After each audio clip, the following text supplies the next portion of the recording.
Неопходно е што поскоро носење на закон за Охридското езеро и формирање на тело за негово управување за да се заштити природниот басен, алармира научната фела. Директорката на Хидробиолошкиот завод Орхидеја Тасевска вели дека доколку не постои тело кое ќе менаџира со заштитеното подрачје, постојано ќе има кочници во спроведување на било какви решенија и мерки. Што побрзо носење законот за Охридско езеро и што побрзо формирање на тело за управување со Охридското езеро.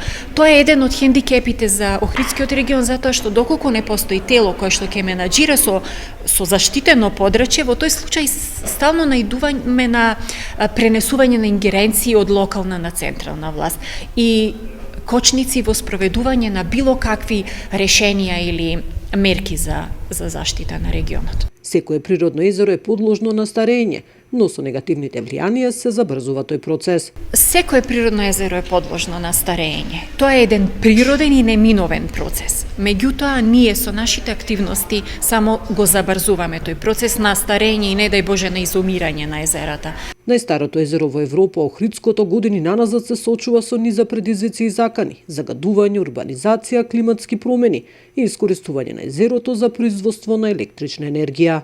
Нина Аритоновска, Сител телевизија.